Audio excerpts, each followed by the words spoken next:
Today in this video, we're going to go over each of the exercises from the warm-up, and we have Megan, Nicole, and Colton here today to act as our models for the exercises. As they play volleyball at a very high level, we wanted athletes for you to be able to look up to in your current volleyball status. Our first exercise is a half kneeling trunk stretch. So we're going to take our left arm and reach up and across the right side of our body.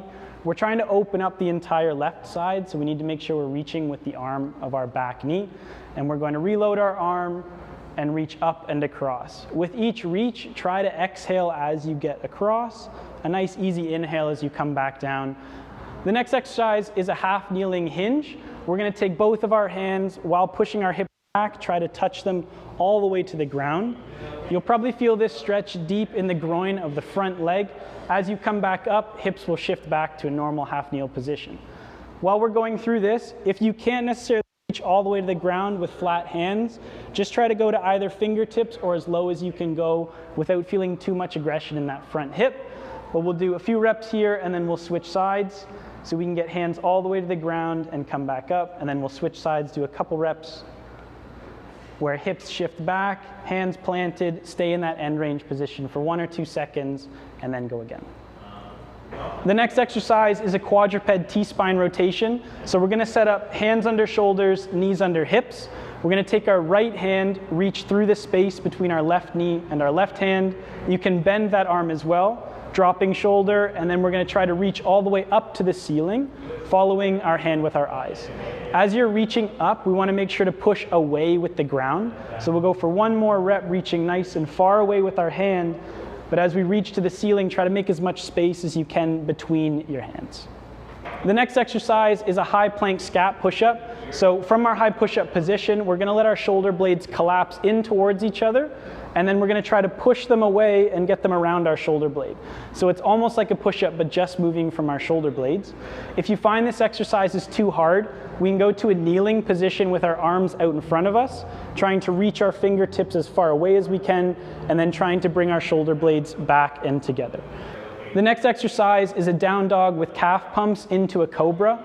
So we're going to push ourselves back, bend and flex one knee, and try to get our heels to the ground one at a time. And then we'll come down into a Cobra stretch, dropping hips to the ground and trying to look up at the sky. You'll notice as well, we want to try to push the earth away with our hands and make a lot of space between our shoulders and hands. And then we go back into another rep, trying to get our head through our shoulders while we're maintaining our down dog position.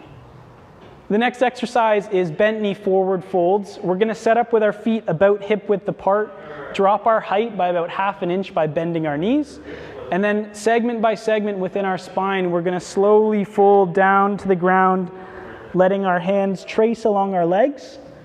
Once we get to that bottom position, we can take 2 or 3 deep breaths, and then when we stand up, we're going to go segment by segment from our hips. So we want to stand up nice and slow. For this, we do want curvature in your spine. And then we can go for one more rep. As you're slowly going down, you can take a long exhale. This will be a stretch for both hamstrings as well as our low back. So it's perfectly okay if you feel it down in your low back. The next exercise is double leg calf raises. So we'll have hands on hips. You're going to try to get up onto your tiptoes as high as you can, and then slowly lower yourself down. We're just going to prep your Achilles tendon for both the jumping portion of this warm-up as well as your actual sport, which requires a lot of high-speed jumping. The next 2 exercises are double leg ankle pops and double leg pogos. For the ankle pops, we want to maintain a very rigid foot and ankle and a slight bend in our knee and hip. So we're almost attacking the ground with a very stiff foot and barely getting off the ground, but we want to get off the ground nice and quick. So we'll have hands on our hips, toes are going to be pulled up, and we'll just go for small little jumps quick off the ground. Perfect. And then the next one for pogos is done from the same position. We just include a little bit more knee and hip bend. So more time on the ground, but also more height in the air.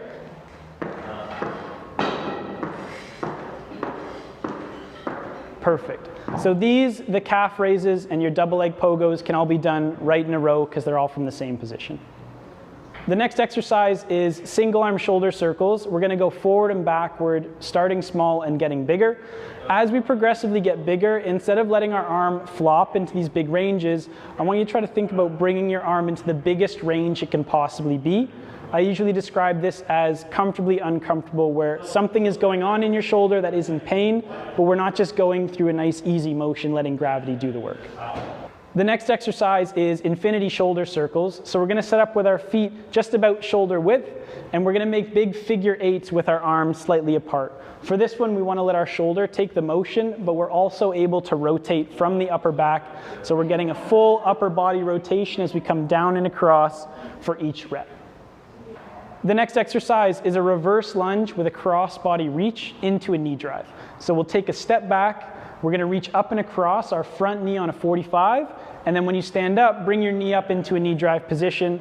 From one side, we're going to keep going through the repetitions, and if you'd like, with the knee drive, you can get faster as you go through to challenge your balance, but if you struggle with the balance side, just stay with a nice slow knee drive for now. The next exercise is a bent over partner iso block hold. So we're going to bend over into a hinge position, get into a block position with one partner's hands above the others, and you're going to push into each other's hands for a couple seconds. The partner on the bottom has to work a lot harder than the partner on the top, so this is dictated by the strength of the partner on the bottom. Once you've done one side, we'll flip hands, and we have to make sure we do both sides, constantly making sure we're applying a little bit of pressure to each other, and we're working together to get a good activation. The next exercise is both double leg and single leg drop squats. So we're going to start up on our tiptoes, arms up above overhead, and we're going to try to slam into the ground as fast as possible, landing in a nice athletic position that would allow us to create movement out of any direction.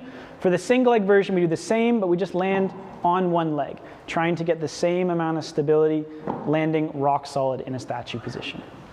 The next exercise is pause jump squats. So we'll set up hands on our hips. You're going to squat down, hold the squat position for 2 seconds, jump up as high as you can, and still landing in a nice athletic position.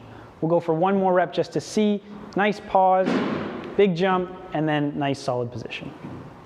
The last exercise is a double block jump. So we're going to start hands on our hips, and the goal of the second jump is to get off the ground as quick as possible. So we'll take one jump and then try to get same height really, really quick, and then landing again in a nice safe position. We'll do one more repetition. Perfect. On that second jump, we really want to make sure floor is lava, jumping as high as we can, but also as quick as we can.